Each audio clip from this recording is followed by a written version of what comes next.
ঈদের ছুটিতে রাজধানীর বিনোদন কেন্দ্রে মানুষের ঢল নেমেছে। কোরবানির পশু জবাই নিয়ে ব্যস্ততা শেষে দ্বিতীয় দিনে বিনোদন কেন্দ্রগুলো যেন ভরপুর হয়ে উঠেছে সব বয়সী মানুষের পদচারণায়। রাজধানীর কয়েকটি বিনোদন কেন্দ্র ঘুরে জানাচ্ছেন স্বপন আহমেদ। রাজধানীতে ঈদের ছুটি মানেই ভিন্ন চিত্র।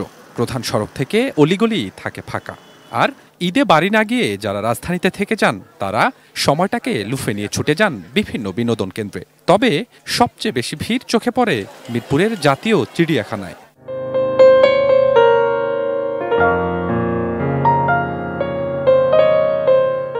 ঈদের দ্বিতীয় দিন, শিশুরা তো বটেই, সব বয়সী মানুষের পদচারণায় মুখরিত হয়ে উঠেছে এই চিড়িয়াখানা।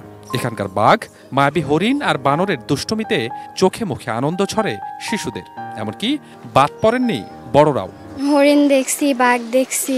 কোন পাখি কোথা থেকে এসেছে এগুলো সম্পর্কে জেনে আমরা অনেক আনন্দিত। পরিবেশটা আছে ভালো মোটামুটি, তবে ভিড়ের জন্য সম্পূর্ণ ঘুরে দেখা খুব কষ্ট হয়েছে।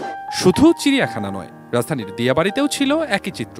সবাই মিলে যেখানে ঘুরতে আসে যে আনন্দ, এটা আসলে খুব একটা মোমেন্ট, আসলে খুবই এনজয়েবল। সবাইকে দেখে, সবার আনন্দ দেখে সত্যি আমরা খুবই আনন্দিত। ঝিলের পানি আর মুক্ত বাতাস যেন ঈদের আনন্দের মাত্রা বাড়িয়েছে বহুগুণে। Swapan Ahmed, ATN news, Dhaka.